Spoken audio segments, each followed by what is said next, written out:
चलिए, तो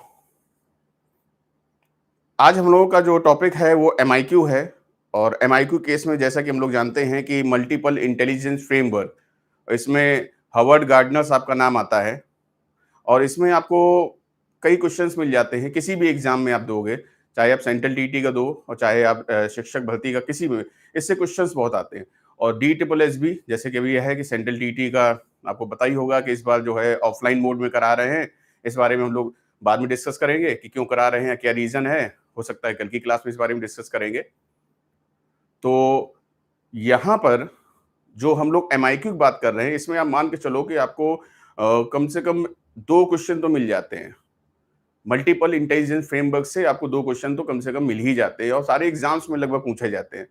तो जैसे कि हम लोगों ने आईक्यू के कॉन्सेप्ट को हम लोगों ने समझा है, जाना है, जिसमें हम लोगों ने जाना है कि बुद्धि कोई एक चीज नहीं है, बल्कि बुद्धि जो है वो खेल कूद से लेके, संगीत से लेके, पढ़ाई से, हर चीज में हो सकती है। तो हम बुद्धि को ये नहीं कहेंगे कि केवल ये कोई एक चीज है या पढ़ाई में जो बेहतर है वही जो है उसको बुद्धि में बेहतर माना जाएगा।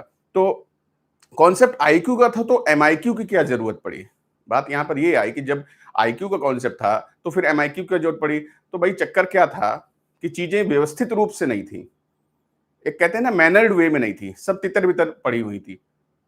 तो इन चीजों को व्यवस्थित क्रम में रखा गया। एक्चुअली में हार्वर्ड गार्डनर साहब ने आईक्यू की बात करी थी, फ्रांसिस गाल्टन ने जैसे सबसे पहले आईक्यू की बात करी, तो फिर हार्वर्ड गार्डनर साहब ने उसमें और चीजें करी जाके। तो प्रॉपर वे में केवल मैं ये नहीं कहूंगा कि हार्वर्ड गार्डनर साहब ने ही ये सारी चीजें दी, इसमें उसके बाद बहुत रिसर्च हुई, बहुत चीजें उसमें चेंजमेंट हुई और उसके बाद फाइनली जो है ये एक व्यवस्थित रूप में जो कि 8 भागों में यहां पर रखा गया।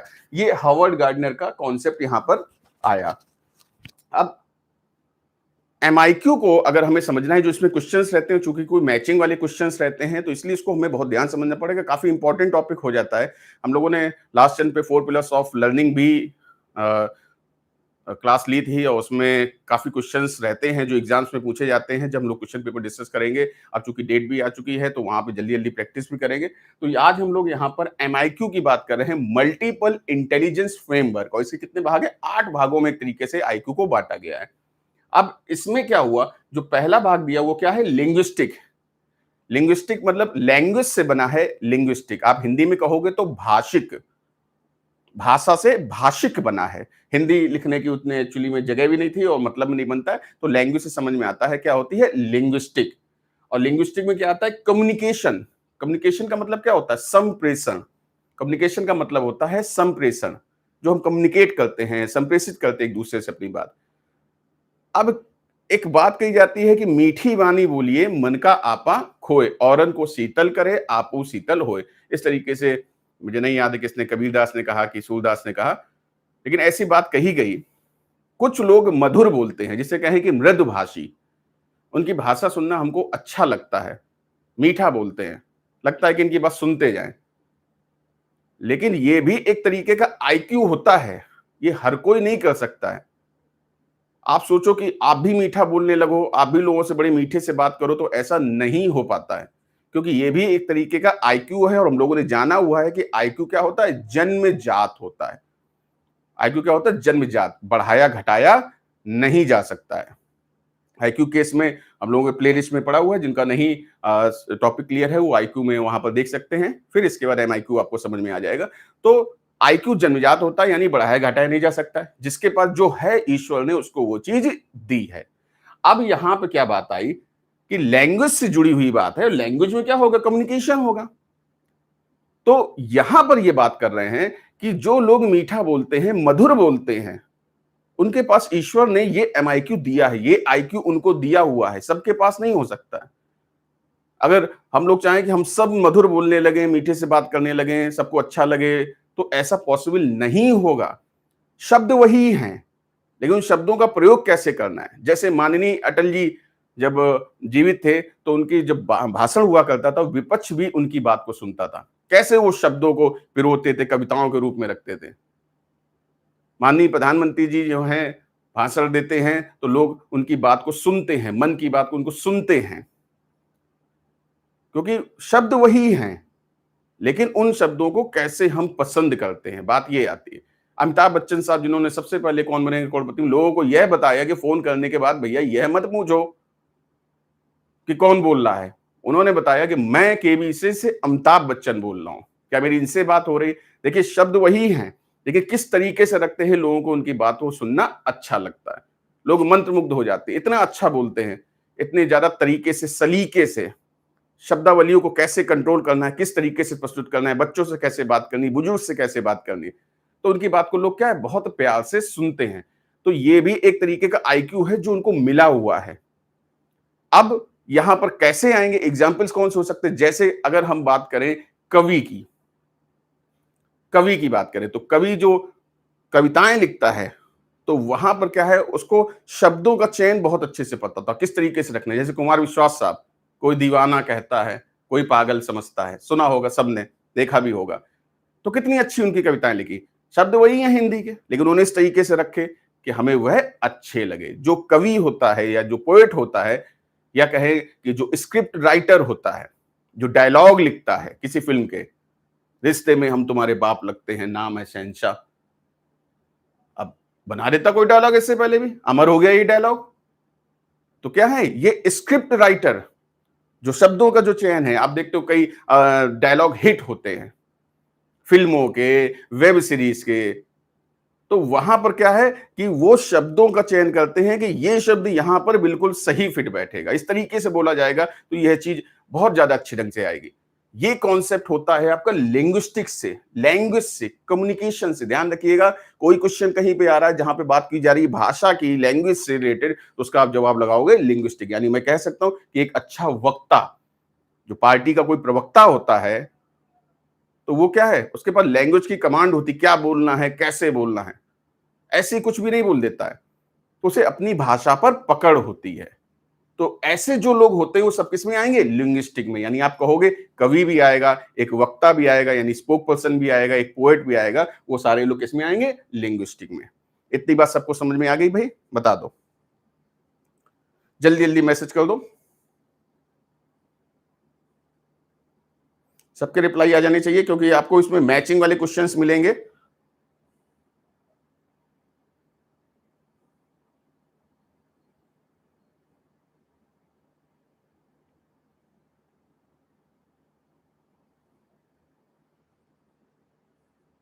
चले, अब बात कर रहे हैं सेकंड, लॉजिको।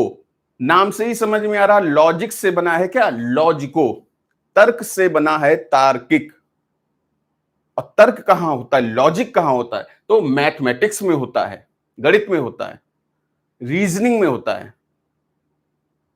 मैकेनिकल एप्टीट्यूड में होता है। मैथमेटिक्स में तर्क चलते हैं, हम विज्ञान में भी बात कर सकते हैं, तर्क चलते हैं। और बात करें रीजनिंग, तो रीजनिंग में क्या है, तर्कों के आधार पे होती है, किसी भी तरीके से कुछ नहीं हो सकता, हर चीज के पीछे क्या कोई लॉजिक होता है। मैकेनिकल जो एप्टीट्यूड का मतलब है जो मशीनी कार्य है, कोई मशीन से जुड़ी कोई काम होगा, या कह लीजिए कोई भी ऐसा काम जिसके पीछे तर्क है, मशीनों में तर्क चलता है। आप मोबाइल यूज करो, उसके पीछे कोई ना कोई लॉजिक होगा, यहाँ पे ये सेमीकंडक्टर लगेगा, यहाँ पे ये लगेगा। लैपटॉप यूज कर रहे हो, बाइक यूज कर रहे हो, कार यूज करो, सबके पीछे क्या है, कोई लॉजिक होगा, कुछ भी ऐसे नहीं हो सकता। इलेक्ट्रिसिटी यूज करते हैं तो लॉजिक होगा हर चीज का। तो कोई भी जो मशीनी कार्य होता है या मशीन से जुड़ी चीजें होती हैं कुछ भी, तो उन सबके पीछे क्या है, तर्क होता है। तो इसलिए इसको किस में रखा गया, लॉजिकों में रखा गया। ध्यान दीजिएगा यहां पर, तो लॉजिकों में कहीं पर भी आपको तर्क से जुड़ी कोई बात दिखाई दे तो आप उसको लॉजिकों में रख दोगे। अक्सर मैं एक क्वेश्चन क्लास में पूछता हूं कि बच्चों से कि ये बताइए आप वकील को किस में रखोगे, तो कई बार बच्चे कुछ हास्य पर जवाब दे देते, फनी सा जवाब देते कि सर वो कम्युनिकेशन में आएगा। तो मैं हमेशा उनसे ये कहता हूं कि दामिनी मूवी देख के आए हो। यहाँ पे कुछ बच्चे हैं जो इस चीज को जान रहे होंगे कि सनी देओल का तारीख पे तारीख और जज साहब एकदम इमोशन से भर जाते हैं, तुरंत फैसला सुनाएंगे, ऐसा थोड़ी ना होता है। वकील जो है वो तर्कों पर बात करता है, तर्क संगत बात करता है। कम्युनिकेशन का मतलब नहीं है भाई, कोर्ट कचहरी में अगर आप कभी गए हो तो वहां पे क्या, कई बार वकील ज्यादा बोलता भी नहीं है, फाइल बढ़ाता है, तर्क ये रखता है, ऐसी ऐसी चीजें, इस तरीके से ये चीजें। वो कम भी बोले ना भी बोले, लेकिन उसके काम किस पे चलेंगे, सब तर्क पे चलेंगे। तो ध्यान रखिएगा, कभी वकील से जुड़ा हुआ प्रश्न आएगा तो आप किस में रखोगे, आप लॉजिकों में रखोगे। अब अगर मैं कहूं किसी साइंटिस्ट को किस में रखोगे, साइंटिस्ट को किसमें रखोगे, वैज्ञानिक को किसमें रखोगे, तो वो भी किसमें आएगा, लॉजिकों में आएगा। जहां कहीं भी आपको लगे कि इसके पीछे सिर्फ और सिर्फ तर्क आ रहा है, तो वो सारी चीजें आपके लॉजिकों के अंतर्गत आती हैं। तो आप आसानी से कर ले जाएंगे। उम्मीद है ये चीज आपको समझ में आई होगी। फिर नेक्स्ट आता है थर्ड, म्यूजिकल। अब नाम से ही समझ में आ रहा है म्यूजिक है, म्यूजिक से क्या है, संगीत है। और संगीत कहां होता है, तो संगीत होता है गले से, वोकल। वोकल मतलब क्या होता है, वोकल कॉर्ड्स होती है हमारे गले में, उसी से बना है वोकल। यानी जो अच्छा गाते हैं, जो सिंगर होते हैं, उनके पास कौन सा आईक्यू होता है, म्यूजिकल होता है। अरिजीत सिंह हैं, सोनू निगम हैं, अभिजीत हैं, दुनिया भर के सिंगर्स। इनको ईश्वर ने आवाज तो दी है, इसमें कोई दो राय नहीं कि उनको सुंदर कंठ दिया है, लेकिन क्या है, साथ ही साथ उनको म्यूजिक की समझ भी है। म्यूजिक गाते हैं, ऐसा गाते हैं कि बस लगता है कि सुनते ही जाओ, क्योंकि उन्हें उस म्यूजिक की समझ है, कहाँ पे कितना लय लेनी है, कहाँ पे कितना खींचना है, कहाँ पे रुकना है, इस तरीके की चीजें। तो वो सारी चीजें किसमें आ जाती हैं, आपके म्यूजिकल में। यानी किसी अगर संगीतज्ञ की बात करेंगे, संगीत से जुड़े किसी भी व्यक्ति की, अब वो गायक को आप कम्युनिकेशन में मत कर देना, क्योंकि गायक जो है वो संगीत की समझ रखता है, उस बिहाफ पे गाता है। एक शंकर महादेवन ने एक गाना गाया था ब्रेथलेस, जिसमें उन्होंने मतलब ये कहा जाता था कि सांस नहीं ली, जबकि उन्होंने उसमें सांस ली थी। उन्होंने इस बात को बताया भी सांस ली थी, लेकिन संगीत के उतार चढ़ाव में उन्हें पता है किस जगह वहां पर सुर खींचना है, कम जाना, वहां पर सांस ली जा सकती। तो उन्हें संगीत की क्या थी, समझ थी। सारे गामा पाधा निसा ही हम लोगों ने कई बार सुना भी होगा, अगर कभी स्कूल में सीखा भी होगा, तो वो अपने आप में बहुत बड़ी चीज है, वो हर कोई नहीं समझ सकता। लेकिन वो सब किस में आते हैं, आपके म्यूजिकल के अंतर्गत। यानी कहीं पर कोई क्वेश्चन आ रहा है, अगर वो कह रहे हैं कि एक सिंगर या एक गायक किस में आएगा, तो म्यूजिकल में आएगा। नेक्स्ट क्या है, इंस्ट्रूमेंट। इंस्ट्रूमेंटल से मतलब यहां पे क्या है, वाद्य यंत्र। वाद्य यंत्र बजाने से यहां पे तात्पर्य है। अब वाद्य यंत्र कुछ भी हो सकता है, गिटार हो सकता है, पियानो हो सकता है, ढोलक बजाना हो सकता है।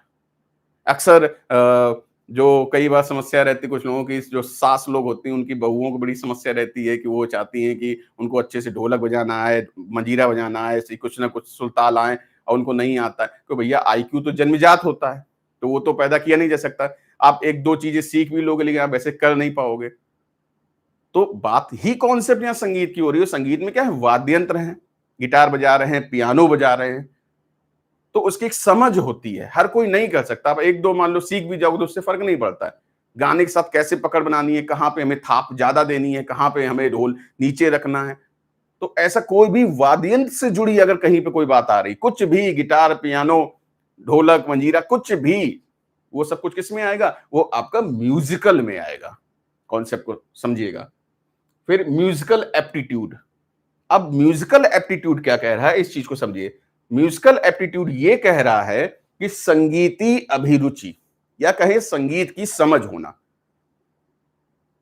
कि संगीत को कुछ लोग बना लेते हैं, क्रिएट कर लेते हैं। देखिए रोज नए नए गाने आते हैं।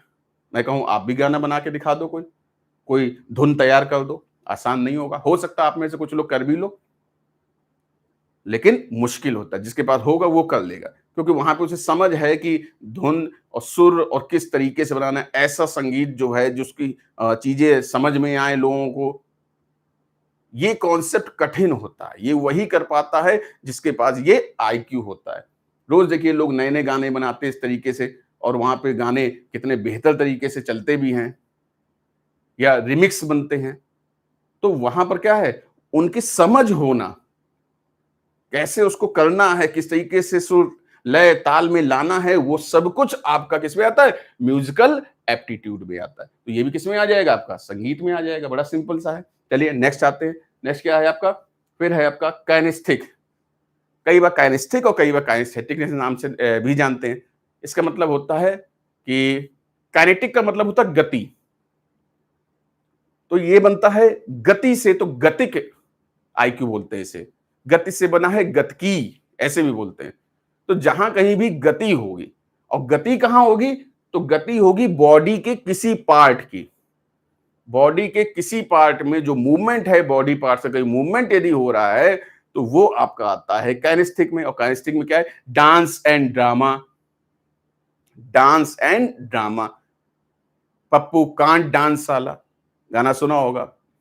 पप्पू डांस नहीं कर सकता, क्यों? क्योंकि उसके पास काइनेस्टिक आईक्यू नहीं है। डांस करना आसान नहीं है। जिन लोगों को लगता है कि आसान है, तो आसान नहीं है। और जो नहीं कर पाते उनसे कभी बात करिए तो कहेंगे यार हमसे नहीं समझ में आता क्या करना है, कैसे करना है। ये भी अपने आप में एक बड़ी चीज है। सनी देओल साहब बहुत अच्छे एक्टर हैं, लेकिन डांस वो बिल्कुल नहीं कर पाते हैं। जिन लोगों ने उनके डांस को देखा होगा तो उनको सिखाने वाले परेशान हो जाते हैं। वो कहते हैं भाई डांस हमसे नहीं होता। वहीं उनके पिताजी धर्मेंद्र बहुत अच्छा डांस कर लेते, उनके भाई बॉबी देओल बहुत अच्छा डांस कर लेते, सनी देओल डांस नहीं कर पाते हैं। हाथ उठाएंगे, पैर पटकेंगे, ये इनको डांस दिखाई देता है। तो ये एक कठिन काम है। कोई सिखाने के बावजूद भी आप नहीं कर पाओगे। स्टेप्स को फॉलो करना है, स्टेप्स के हिसाब से। जो लोग जानते होंगे, इस चीज को समझते होंगे, जो डांस नहीं कर पाते वो तो कुछ ज्यादा ही समझते होंगे कि यार उनसे डांस क्यों नहीं होता, बाकी लोग क्यों डांस कर रहे। डांस का मतलब ये नहीं है कि हैंडपंप चलाने लगो वहां पे कि दो हाथ ऊपर उठा दिए, ऐसा वो डांस नहीं होता। डांस होता जो आप देखते हो कि अरे यार क्या गजब का डांस कर रहे हैं। 206 हड्डियां हैं, लेकिन ऋतिक रोशन साहब का आप डांस देखिए, शाहिद कपूर का आप डांस देखिए, कितना अच्छा डांस करते हैं। कोई हड्डी टूट थोड़ी ना जाती है, लेकिन क्या है, बॉडी की मूवमेंट है, कैसे किस तरीके से करना। कुछ लोग अपनी गर्दन हिला लेते हैं। तो डांस एक बड़ी चीज होती है। जो लोग कर लेते हैं उनके पास कौन सा आईक्यू है? काइनेस्थिक। यानी आप कहोगे कि जो नर्तक होता है या जो डांसर होगा वो किस में आएगा? काइनेस्थिक में आएगा। ध्यान रखिएगा इस चीज को। फिर क्या बात कर रहे हैं? ड्रामा की। ड्रामा का मतलब अभिनय, एक्टिंग। बोलते ये बड़े ड्रामेबाज है, तो भैया तुम भी कर लो ड्रामा। अगर वो ड्रामेबाज है तुम भी कर लो ड्रामा। वो तो एकदम कहो रोने लगे, आंसू आ जाते, ऐसे होता है अक्सर। खासतौर से गर्ल्स में ऐसा होता है कि उनके तुरंत आंखों में आंसू आ जाते हैं। ड्रामा जो करती हैं, मैं उनकी बात कर रहा हूं। तो वो कैसे क्या सोचती हैं, क्या ऐसा कर लेती है कि आंखों में आंसू आ जाते हैं। लेकिन ये अपने आप में एक कला है, एक आईक्यू है, सबके पास नहीं दिखाई देता है। इस चीज को समझिएगा। तो अभिनय जो है वो भी एक आईक्यू में आ रहा है। जितने भी एक्टिंग से जुड़े हुए लोग होते हैं, एक्टर हैं, शाहरुख खान साहब हैं, बहुत अच्छे एक्टर हैं, वो उनके एमआईक्यू के ऊपर बात करी गई है। अजय देवगन साहब हैं, कहते हैं कि उनकी बोलती आंखें, वो आंखों से ही एक्टिंग कर देते हैं। अब आप कहोगे नहीं सर ये तो एनवायरनमेंट का प्रभाव पड़ता है इस तरीके से। कुछ लोग कहते हैं कि अरे सर नहीं ऐसा कुछ नहीं, वो खानदानी होते हैं। जैसे रणबीर कपूर बहुत अच्छा जो है वो एक्टिंग कर लेते हैं। तो कह रहे हैं उनके साथ पापा भी एक्टर थे, मम्मी भी उनकी एक्ट्रेस थी, तो वो तो कर ही लेंगे, खून में। ऐसा नहीं है। तो फिर तुषार कपूर को भी जानते होंगे। तुषार कपूर क्यों नहीं एक्टिंग कर पाते? ए यू आ करते गोलमाल में, इतना ही वो कर पाए। तो एक्टिंग भी बड़ी चीज है, हर कोई नहीं कर सकता है। भाव भंगिमाएं, आपके एक्सप्रेशंस, फेशियल एक्सप्रेशंस, उनसे चीजें करना, ये अपने आप में बड़ी बात होती है। नवाजुद्दीन सिद्दीकी साहब की एक्टिंग देख लीजिए, मनोज बाजपेयी साहब की एक्टिंग देख लीजिए आप। लगता ही नहीं है कि यार ये मतलब कुछ क्या कर रहे हैं यार, ऐसा लग रहा है जैसे हम ही लोगों के बीच से। तो ये एक कठिन काम होता है। यानी कहीं पर भी वो आपसे अगर पूछ दें कि कोई अभिनय करने वाला, क्वेश्चंस कुछ इस तरीके से रहते हैं कि जो राजेश है वो आ, बहुत अच्छी एक्टिंग कर लेता है या बहुत अच्छा अभिनय कर लेता है, या राजेश जो है वो अपने टीचर की बहुत अच्छी एक्टिंग कर लेता है, मिमिक्री कर लेता है। तो वो भी किस में आएगा? उसके पास कौन सा हो जाएगा? काइनेस्थिक में आएगा। ध्यान रखिएगा इस चीज को। फिर क्या बात कर रहे हैं? Sports and games. Sports and games मतलब खेल कूद से जुड़ी जो भी चीजें, वो भी आपके काइनेस्थिक में आएंगे। अब आप कहोगे अरे सर ये कैसे, क्या हो सकता है? अरे भैया बिल्कुल होता है। क्रिकेट में देखिए, दो खिलाड़ियों के बीच से गेंद निकालना, सदे हुए हाथों से मारना, इतनी ही कलाई घुमानी है, ज्यादा नहीं मारना है। सब सधे हुए हाथों का खेल होता है। बॉलिंग कर रहे हैं तो बॉल जो है स्टंप के आस ही पास रहे, जैसा वो करना चाहते हैं। बाउंस मारना है तो बाउंस ही जाए, यॉर्कर मारनी है तो यॉर्क ही जाए। ये सधी हुई उंगलियों का उनका गेम होता है, सधे हुए हाथों का गेम होता है।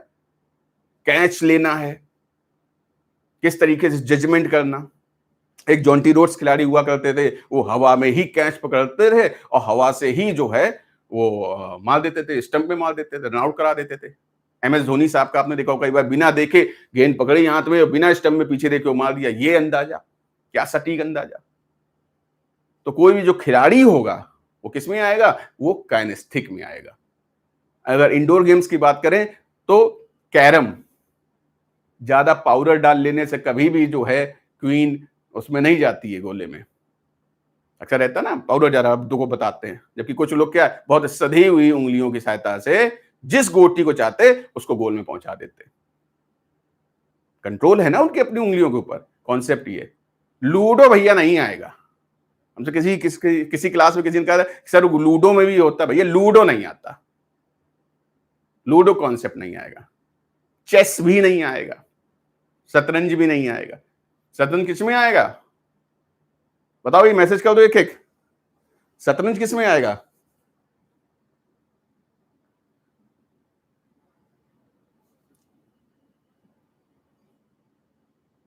किसी को नहीं पता?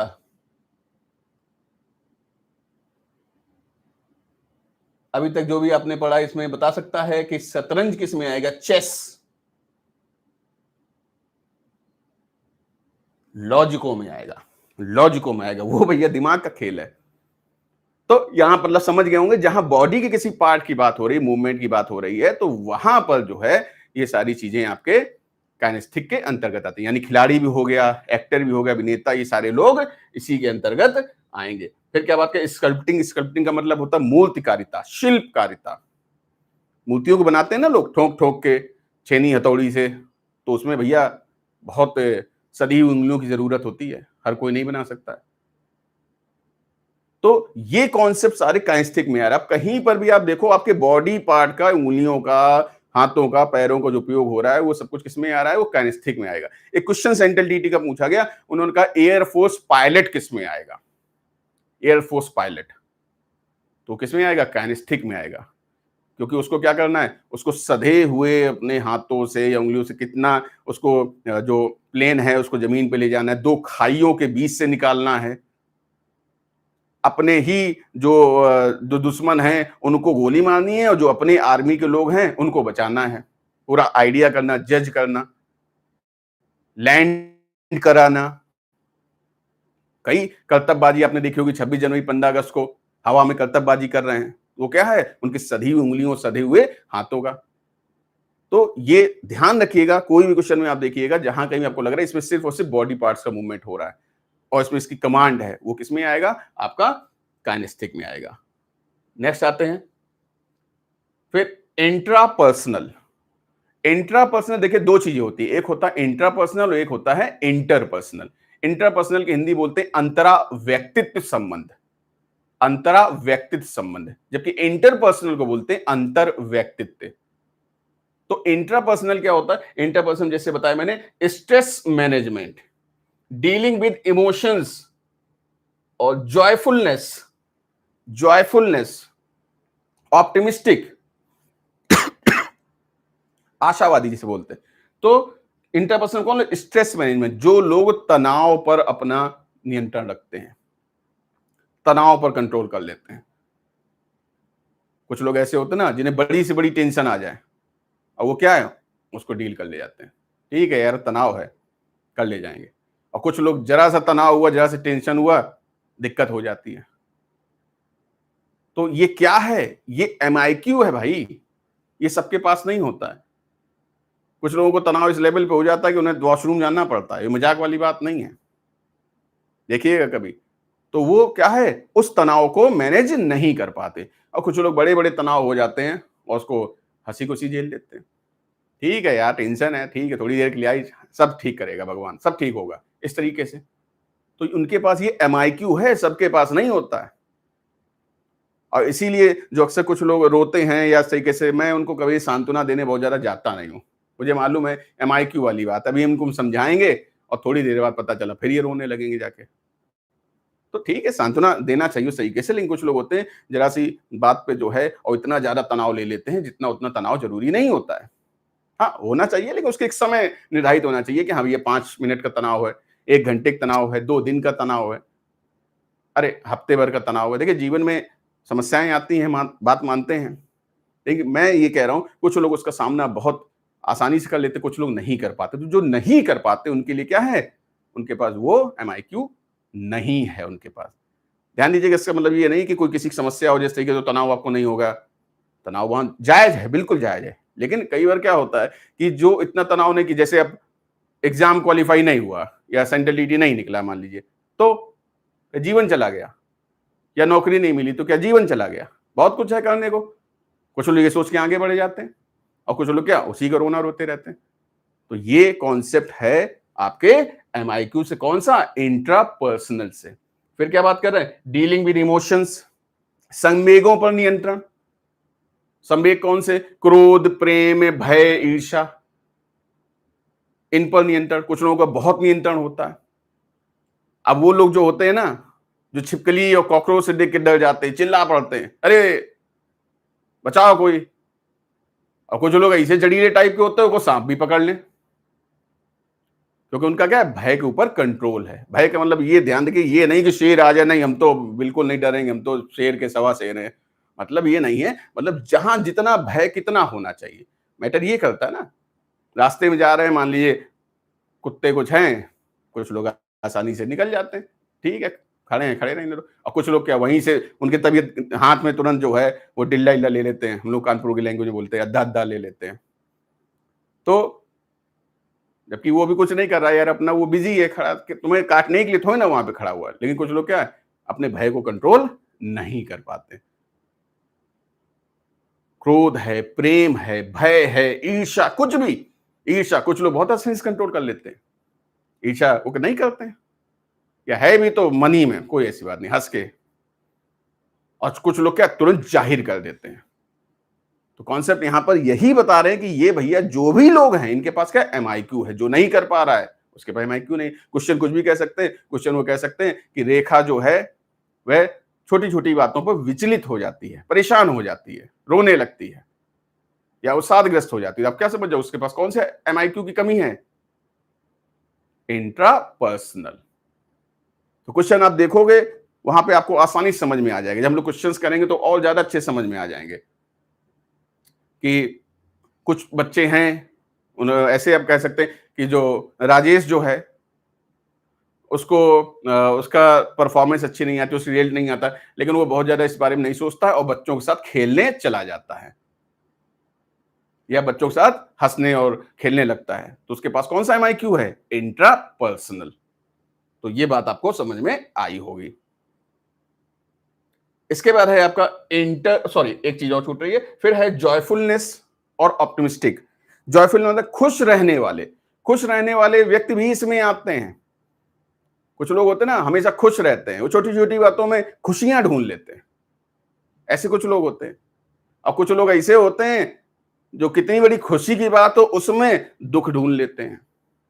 दोनों टाइप के लोग पड़े हुए हैं। अबे देखा एक दो ऐसे लोगों की, बहुत बड़ा फंक्शन चल रहा है, उस तरीके से मेरे सामने सामने है, और वहां पर जो है वो एक रोने लगी, चाची चाची करके थी, रोने लगी।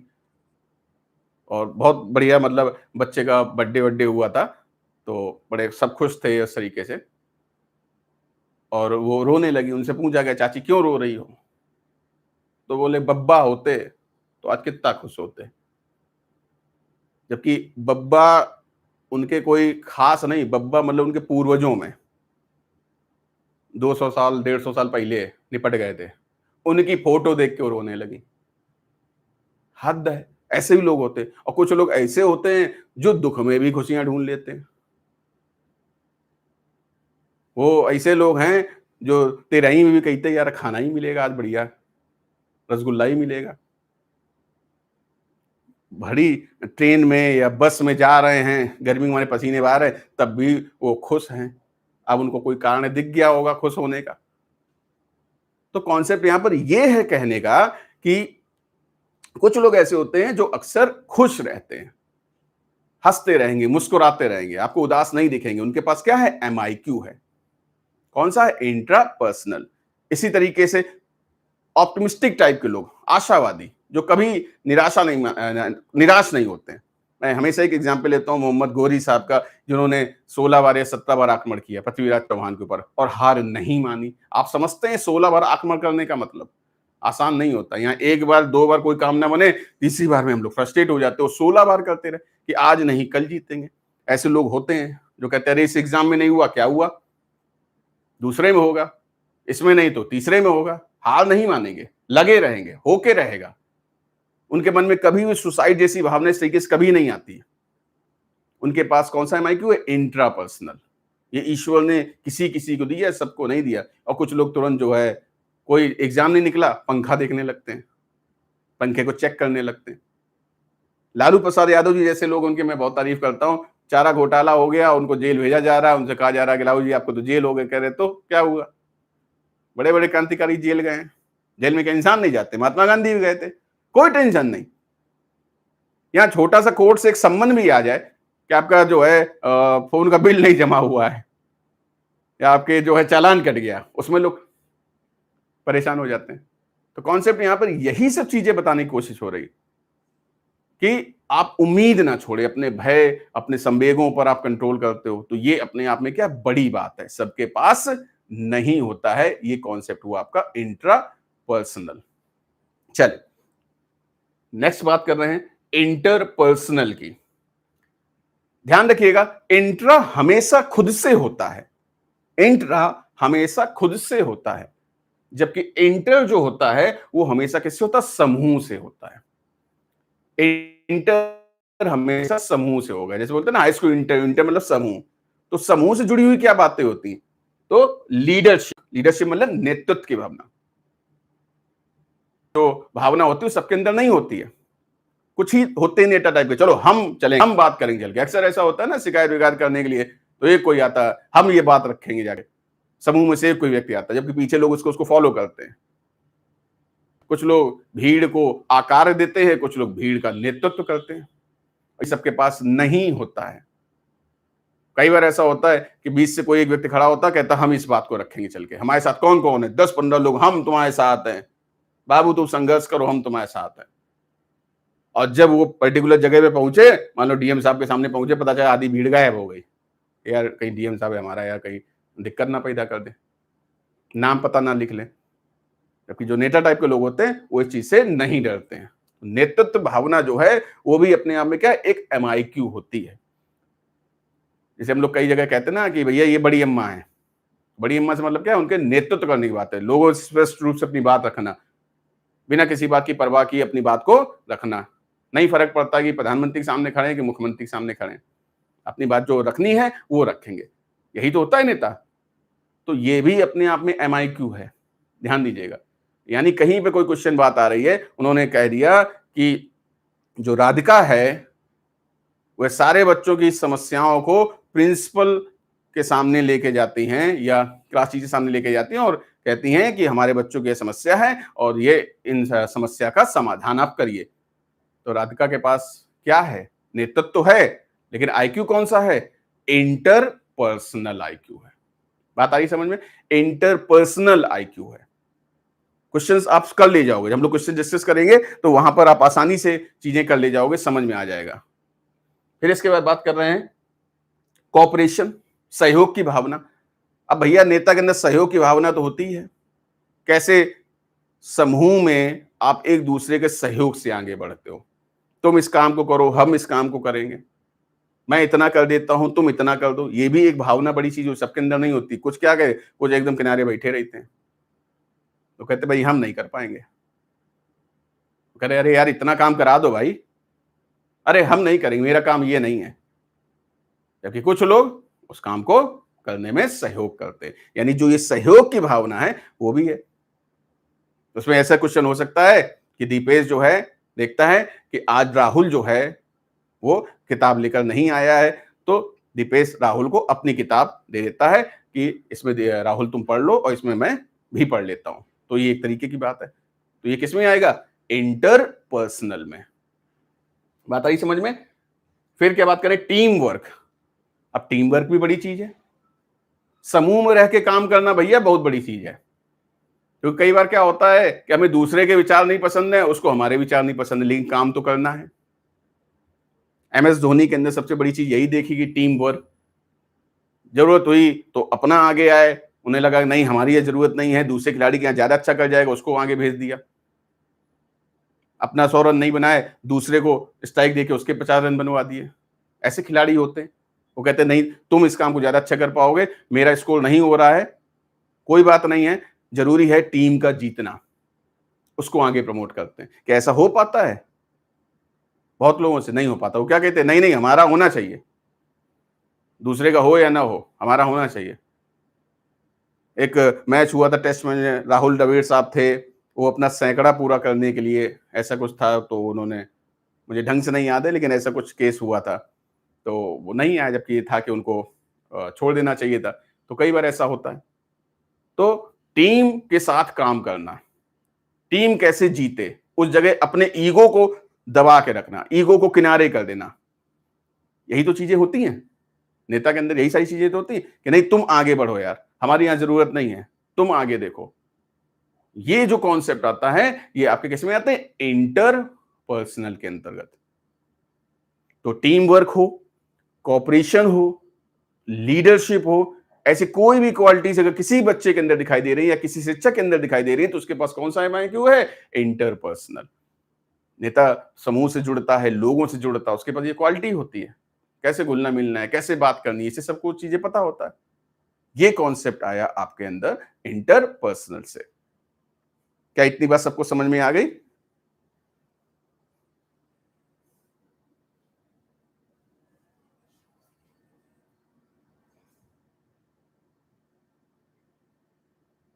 मैसेज कर दो भाई, इतनी बात सबको समझ में आ गई? सबके आ जाने चाहिए पता।